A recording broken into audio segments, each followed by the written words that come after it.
Assalamualaikum warahmatullahi wabarakatuh. Pada kesempatan kali ini, saya akan membahas materi patofisiologi mengenai rongga toraks. Oke. Yang akan kita bahas pada kesempatan kali ini, yang pertama ada TBC paru, kemudian ada kanker paru, bronkitis, bronkiektasis, emfisema paru, kemudian ada pneumotoraks, efusi pleura, dan terakhir kardiomegali. Yang pertama, mengenai tuberkulosis paru, penyakit ini merupakan penyakit infeksi yang disebabkan oleh bakteri Mycobacterium tuberculosa. Bakteri ini berbentuk batang dan sifatnya tahan terhadap asam sehingga dikenal juga sebagai batang tahan asam. Bakteri ini pertama kali ditemukan oleh Robert Koch pada tanggal 24 Maret 1882, sehingga untuk mengenang jasanya, bakteri tersebut diberi nama Bacillus Koch. Bahkan penyakit TBC pada paru-paru kadang disebut sebagai Koch pulmonum. Next. Ya, ini gambaran dari bakteri tuberkulosis di bawah mikroskop, berbentuk batang. Kemudian cara penularan dari penyakit TBC ini biasanya menular melalui udara yang tercemar dengan bakteri Mycobacterium tuberculosa yang dilepaskan pada saat penderita TBC itu batuk, dan pada anak-anak sumber infeksi umumnya berasal dari penderita TBC dewasa. Bakteri ini bila sering masuk dan terkumpul di dalam paru-paru akan berkembang biak menjadi banyak, terutama pada orang dengan daya tahan tubuh yang rendah, dan dapat menyebar melalui pembuluh darah atau kelenjar getah bening. Oleh sebab itu, penyakit TBC ini dapat menginfeksi hampir seluruh organ seperti paru, otak, ginjal, kemudian saluran cerna, bisa juga sampai ke tulang, ke kelenjar getah bening, dan lain-lain. Meskipun demikian, organ tubuh yang paling sering terkena yaitu paru-paru. Kemudian ini ada skema penyebaran bakteri tuberkulosis. Awalnya dari penderita yang terjangkit TBC batuk, kemudian percikan dahak yang mengandung bakteri TBC tersebut masuk ke tubuh melalui saluran pernafasan, kemudian bisa menjalar ke kelenjar getah bening, ke saluran kemih, dan yang paling sering terjadi, TBC ini menyerang ke daerah paru-paru. Kemudian ini ada gejala pada penyakit TBC paru dibagi menjadi dua, yaitu gejala umum dan juga gejala khusus. Untuk gejala umumnya, biasanya penderita akan mengalami demam, tapi tidak terlalu tinggi, tetapi berlangsung lama. Biasanya dirasakan pada malam hari, kemudian disertai keringat malam. Kadang-kadang serangan demam seperti influenza dan bersifat hilang timbul, penurunan nafsu makan dan berat badan. Kemudian biasanya penderita mengalami batuk-batuk selama lebih dari 3 minggu. Kemudian ada perasaan tidak enak dan biasanya tubuhnya melemah. Kemudian untuk gejala khususnya itu tergantung dari organ tubuh mana yang terkena penyakit TBC tersebut. Biasanya bila terjadi sumbatan sebagian bronkus, saluran yang menuju ke paru-paru, itu akibat penekanan kelenjar getah bening yang membesar, kemudian akan menimbulkan suara mengi, suara nafas melemah yang disertai sesak. Kalau ada cairan di rongga pleura itu pembungkus paru-paru, dapat disertai dengan keluhan yaitu seperti sakit dada, kemudian bila mengenai tulang, maka akan terjadi gejala seperti infeksi tulang yang pada suatu saat dapat membentuk saluran dan bermuara pada kulit di atasnya. Pada muara ini akan keluar cairan nanah. Kemudian untuk pada anak-anak dapat mengenai otak, terutama pada bagian lapisan pembungkus otak, yang biasa kita sebut dengan penyakit meningitis. Gejalanya yaitu demam tinggi, kemudian adanya penurunan kesadaran, dan biasanya anak-anak akan mengalami kejang. Kemudian ini cara penegakan diagnosa dari penyakit TBC paru. Apabila dicurigai seseorang tertular penyakit TBC, maka beberapa hal yang perlu dilakukan untuk menegakkan diagnosis adalah yang pertama pasti kita harus melakukan anamnesa baik terhadap pasien maupun keluarga pasien. Kemudian melakukan pemeriksaan fisik, dilanjutkan dengan pemeriksaan laboratorium, melakukan pengecekan darah, dahak, dan cairan otak. Kemudian dilakukan pemeriksaan patologi anatomi, dan dilanjut dengan melakukan ronsen toraks, ronsen dada, dan dilakukan uji tuberkulin. Selanjutnya ada cara mengevaluasi gambaran radiologis dari penyakit TBC paru. Kelainan radiologis gambaran paru menurut klasifikasi The National Tuberculosis Association of the USA itu dibagi menjadi 3. Yang pertama ada minimal lesion, yang kedua ada moderately advanced lesion, dan yang terakhir ada vague advanced lesion. Untuk yang minimal lesion, ciri-cirinya yang pertama infiltratnya kecil tanpa adanya coverant, kemudian yang kedua mengenai sebagian kecil dari satu paru atau bisa jadi kedua paru, dan yang ketiga jumlah keseluruhan paru yang ditemui tanpa memperhitungkan distribusi tidak lebih luas dari luas antara persendian kondrosternal kedua sampai korpus vertebrae torakal. Untuk yang moderately advanced lesion, itu dapat mengenai sebelah paru atau kedua paru tetapi tidak melebihi yang pertama, bercak infiltrat tersebar tidak melebihi volume paru, kemudian infiltrat pengelompok yang luasnya tidak melebihi setengah volume paru, kemudian diameter dari coverant kalau ada tidak melebihi dari 4 cm. Kemudian untuk vague advanced lesion, lesi melewati moderately advanced lesion atau ada coverant yang sangat besar. Ini ada contoh gambaran ronsen torak penderita TBC paru. Ini terlihat ada bercak-bercaknya. Bercak-bercak di daerah paru, ini bercak-bercaknya. Kemudian ini juga.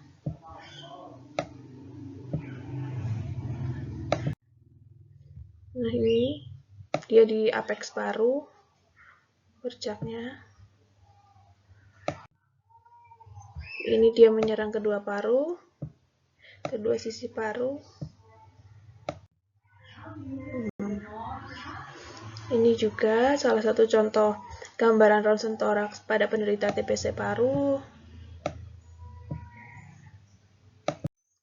Selanjutnya, kita akan membahas patofisiologi kanker paru. Kanker paru-paru adalah pertumbuhan sel kanker yang tidak terkendali dalam jaringan paru. Patogenesis kanker paru belum benar-benar dipahami. Sepertinya sel mukosa bronkial mengalami perubahan metaplastik sebagai respon terhadap paparan kronis dari partikel yang terhirup dan melukai paru-paru.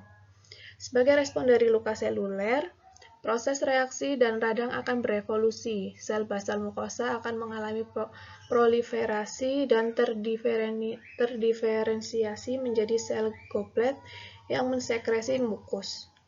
Sepertinya aktivitas metaplastik terjadi akibat pergantian lapisan epitelium kolumnar dengan epitelium squamosa yang disertai dengan atifia seluler dan peningkatan aktivitas mitotik yang berkembang menjadi displasia mukosal. Kemudian untuk rentang waktu proses ini belum dapat dipastikan, diperkirakan kurang lebih antara 10 hingga 20 tahun. Selanjutnya, jenis kanker paru.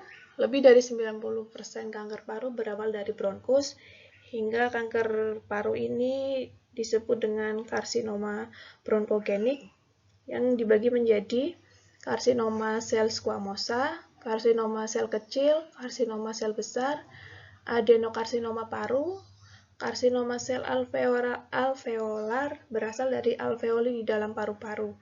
Kanker ini bisa merupakan pertumbuhan tunggal, tetapi seringkali menyerang lebih dari satu daerah di paru-paru. Kemudian tumor paru-paru lebih jarang terjadi. Ada adenoma. Adenoma itu bisa sifatnya ganas atau jinak. Kemudian hamartoma chondromatus, sifatnya jinak. Kemudian sarkoma. Sarkoma itu sifatnya ganas, tumor yang sifatnya ganas. Dan ada limfoma. Limfoma itu kanker dari sistem getah bening yang bisa berasal dari paru-paru atau merupakan penyebaran dari organ lain. Banyak kanker yang berasal dari tempat lain menyebar ke paru-paru. Biasanya kanker ini contohnya berasal dari payudara, usus besar, prostat, ginjal, bisa juga dari tiroid, dari lambung, dari serviks, dari rektum, kemudian ada dari testis, tulang, dan juga kulit. Selanjutnya, gejala yang paling umum ditemui pada penderita kanker paru seperti penderita akan mengalami batuk yang terus-menerus atau menjadi hebat, kemudian dahak berdarah, berubah warna dan makin banyak, nafas sesak dan pendek-pendek, serta mengalami sakit kepala, nyeri, atau retak tulang dengan sebab yang tidak jelas. Biasanya penderita mengalami kelelahan yang kronis, kehilangan selera makan, atau turunnya berat badan tanpa sebab yang jelas, suaranya serak atau parau, kemudian terjadi pembengkakan di wajah atau leher. Gejala pada kanker paru umumnya tidak terlalu terlihat, sehingga kebanyakan penderita kanker paru yang mencari bantuan medis itu telah berada pada stadium lanjut. Kasus-kasus stadium awal itu sering ditemukan tanpa sengaja ketika seseorang melakukan pemeriksaan kesehatan rutin. Selanjutnya di sini ada evaluasi gambaran radiologis dari penyakit kanker paru. Ciri khas dari ronsen toraks yaitu terdapat gambaran coin lesion pada bagian paru yang terdapat penyakit tumor. Sering pada fase lanjut diikuti dengan efusi pleura yang masif. Dan ini ada contoh gambaran dari radiologis toraks dari kanker paru. Di sini sel kankernya tertutup oleh efusi pleura. Ini juga gambaran radiologis dari kanker paru. Ini yang dinamakan coin lesion. Coin lesion dari kanker paru tersebut. Next, ini juga gambaran dari kanker paru di ronsen toraks. Kemudian ini juga ada salah satu contoh gambar radiologis dari kanker paru.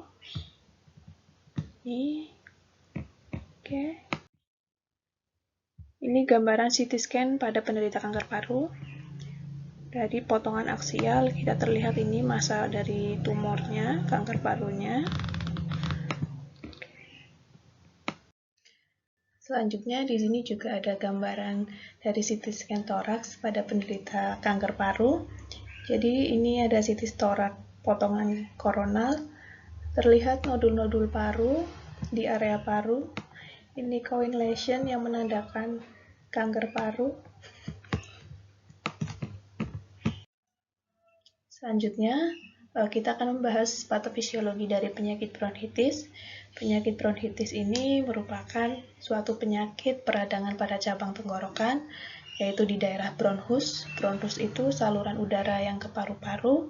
Penyakit bronchus ini biasanya bersifat ringan dan pada akhirnya akan sembuh sempurna. Tetapi pada penderita yang memiliki penyakit menaun, contohnya penyakit jantung atau penyakit paru-paru pada usia lanjut, bronkitis ini bisa berstatus serius, penyakit yang serius.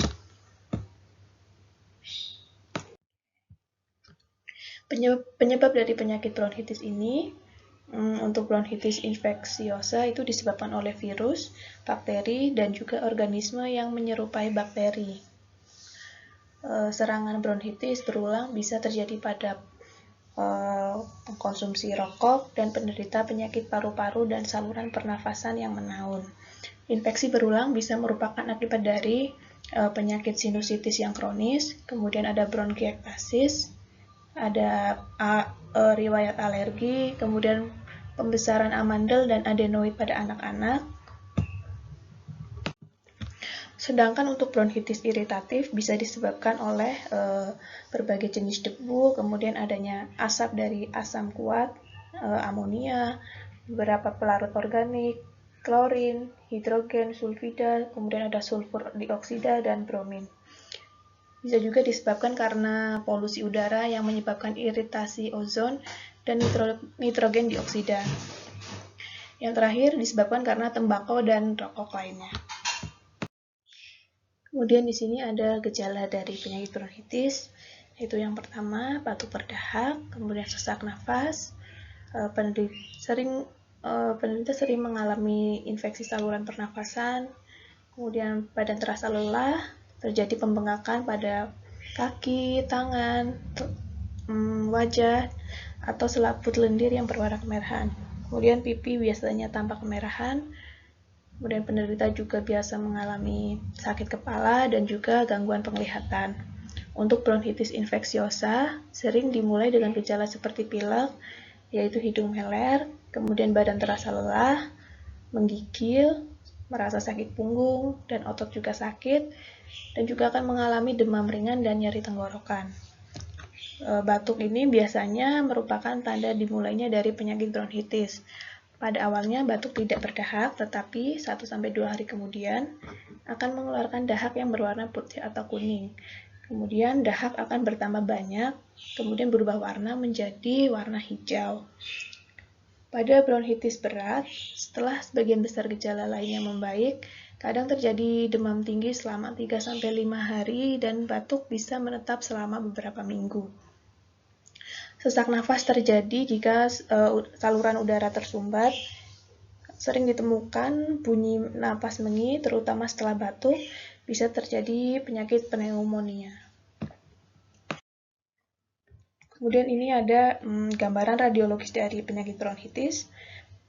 Pada fototorak pada penderita bronkitis yang kronis akan memperlihatkan tubular shadow berupa bayangan garis-garis yang paralel keluar dari hilus menuju ke apeks paru dan corak paru yang bertambah. Ini ada gambaran bronkus yang normal dan yang tidak normal. Ini gambaran fototoraks pada penderita bronkitis. Ini garis-garis ini menuju dari hilus menuju ke apeks paru.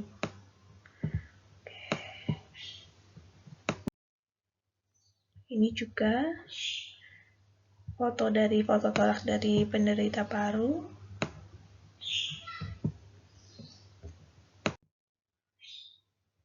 Ini juga sama. Lanjut, setelah bronkitis kita akan membahas patofisiologi dari penyakit bronkiektasis. Untuk penyakit bronkiektasis itu merupakan suatu penyakit yang ditandai dengan adanya dilatasi bronkus lokal yang bersifat patologis dan berjalan kronik. Kelainan bronkus tersebut disebabkan oleh perubahan-perubahan dalam dinding bronkus berupa destruksi elemen-elemen elastis dan otot-otot polos bronkus. Bronkus yang terkena umumnya adalah bronkus kecil, sedangkan bronkus besar jarang terkena. Kemudian di sini ada penyebab dari penyakit bronkiektasis.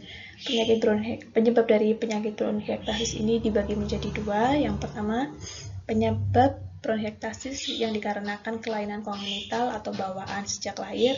Kemudian yang kedua, bronkiektasis yang didapat. Yang pertama, penyebab penyakit bronkiektasis berdasarkan kelainan kongenital.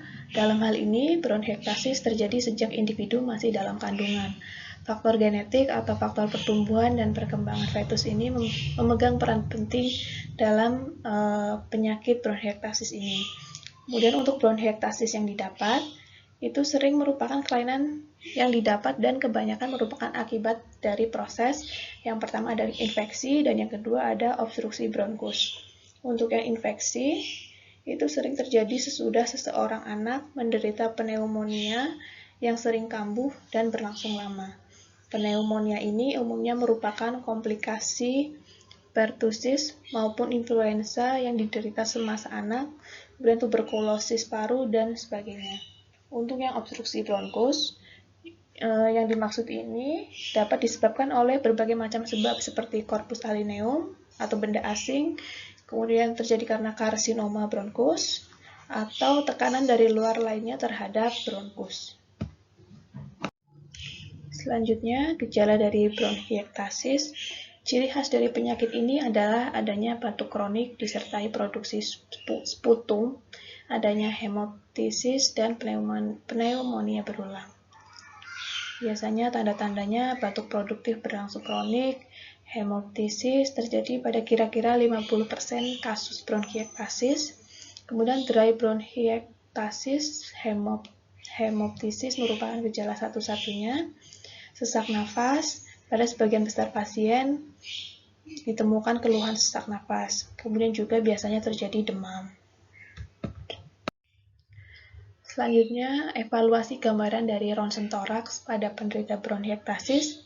Gambaran radiologi khas untuk penyakit bronkiektasis ini biasanya terlihat honeycomb appearance, yaitu ada terlihat pada pemeriksaan fototoraks, terlihat seperti sarang madu di bagian bawah paru. Kemudian juga kadang juga terdapat percak-percak pneumonia, adanya fibrosis atau kolaps, atelektasis. Kadang-kadang gambaran seperti pada paru normal. Ini ada contohnya, contoh gambaran ronsen toraks pada penderita bronkiektasis. Ini dia honeycomb-nya, sarang madunya di bagian bawah. Ini ciri khas dari gambaran ronsen toraks pada penderita bronkiektasis. Oke. Ini juga gambaran ronsen toraks pada kasus bronkiektasis. Selanjutnya, kita akan bahas mengenai patofisiologi dari penyakit emfisema.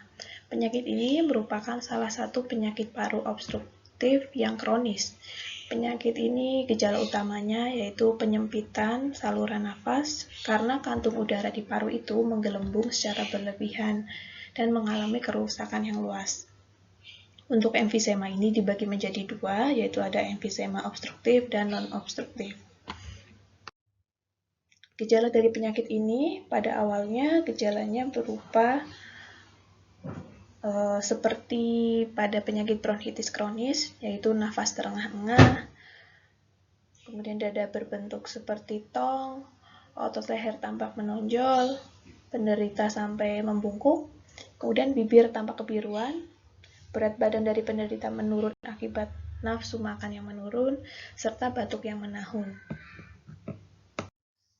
Kemudian untuk evaluasi gambaran radiologis dari penyakit emfisema, pada emfisema paru, toraks menunjukkan adanya overventilasi dengan gambaran diafragma yang rendah dan datar, kemudian adanya peningkatan retrosternal airspace, dan bayangan penyempitan jantung yang panjang. Juga terjadi penciutan pembuluh darah pulmonal dan penampakan ke distal. Kemudian ada bayangan mayoritas yang radiolusen. Ini gambarannya, gambaran ronsen toraks dari penderita emfisema. Ini dia area parunya, sebagian besar radiolusen atau hitam. Oke. Selanjutnya patofisiologi pada penyakit pneumotoraks. Pneumotoraks ini yaitu suatu keadaan di mana ada udara di dalam rongga pleura, selaput pembungkus paru-paru, yang didiagnosis diyakini dengan pemeriksaan radiologis. Jadi seharusnya tidak ada udara di dalam rongga pleura. Keadaan di mana terdapat udara atau gas dalam rongga pleura, dalam keadaan normal, itu rongga pleura tidak berisi udara, supaya paru-paru leluasa mengembang terhadap organ toraks.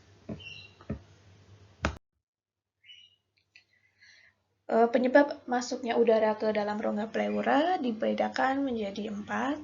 Yang pertama, pneumotoraks spontan. Itu timbul karena sobekan subpleura dari bula, sehingga udara dalam rongga pleura melalui suatu lubang robekan atau katup. Penyebab lainnya itu bisa karena trauma tertutup terhadap dinding dan fistula bronkopleura akibat dari neoplasma atau inflamasi. Kemudian yang kedua, udara dari lingkungan luar masuk ke dalam rongga pleura melalui luka tusuk atau pneumotoraks yang disengaja dengan terapi dalam hal pengeluaran atau pengecilan kavitas proses spesifik yang sekarang tidak dilakukan lagi. Kemudian yang ketiga, masuknya udara melalui mediastinum yang biasanya disebabkan trauma pada bagian trachea atau esofagus akibat tindakan pemeriksaan dengan alat-alat seperti pemeriksaan endoskopi atau benda asing tajam yang tertelan. Yang keempat, berasal dari udara dari subdiafragma dengan robekan lambung akibat suatu trauma atau abses subdiafragma dengan kuman pembentuk gas. Macam pneumotoraks ada 3, yaitu pneumotoraks terbuka, tertutup, dan valvular. Untuk yang terbuka, gangguan pada dinding dada itu berupa hubungan langsung antara ruang pleura dan lingkungan atau terbentuk saluran terbuka yang dapat menyebabkan udara dapat keluar masuk dengan bebas ke rongga pleura selama proses respirasi. Untuk yang tertutup, terdapat robekan pada pleura visceralis dan paru atau jalan nafas atau esofagus sehingga masuk vakum pleura karena tekanan vakum pleura negatif. Yang terakhir, untuk pneumotoraks valvular, terjadi jika udara dapat masuk ke dalam paru pada proses inspirasi, tetapi tidak dapat keluar dari paru ketika proses ekspirasi. Akibat hal ini dapat terjadi peningkatan tekanan intrapleural. Karena tekanan intrapleural meningkat, maka dapat terjadi tension pneumotor. Selanjutnya, untuk evaluasi gambaran ronsen toraks pada penyakit pneumotoraks, biasanya ada bayangan udara dalam rongga pleura akan memberikan bayangan yang radiolusen yang tanpa struktur jaringan paru, dengan batasan paru berupa garis radiopak tipis yang berasal dari pleura visceral. Jadi ini contoh gambarannya. Dapat kita lihat bagian paru sebelah kanan ini tampak bayangan radiolusen. Radiolusen itu hitam. Kemudian jaringan dari parunya sudah tidak terlihat. Beda dengan paru-paru yang di sebelah kiri. Kemudian ini pneumotoraks di bagian paru-paru sebelah kiri. Kemudian ada patofisiologi dari efusi pleura. Efusi pleura ini merupakan terkumpulnya cairan abnormal dalam ruang pleura yang bisa disebabkan karena produksi cairan pleura yang berlebihan, atau juga bisa karena berkurangnya sistem absorpsi cairan pleura atau keduanya. Untuk jenis cairan pada efusi pleura ini ada dua, yaitu cairan transudat maupun eksudat. Kemudian untuk gejala klinis dari penyakit efusi pleura, itu gejala yang sering muncul pada penyakit ini di antara lain ada dispneu, ada batuk, dan nyeri dada. Untuk pemeriksaan radiologi dari efusi pleura, akan terdapat gambaran kelainan foto ronsen pada proyeksi PA bila akumulasi cairan telah melebihi 300 ml. Cairan awalnya berkumpul pada dasar paru, kemudian jika cairan terus bertambah, cairan akan menuju ke sinus costophrenicus, daerah posterior dan lateral, yang akhirnya akan menuju ke sinus costophrenicus bagian anterior.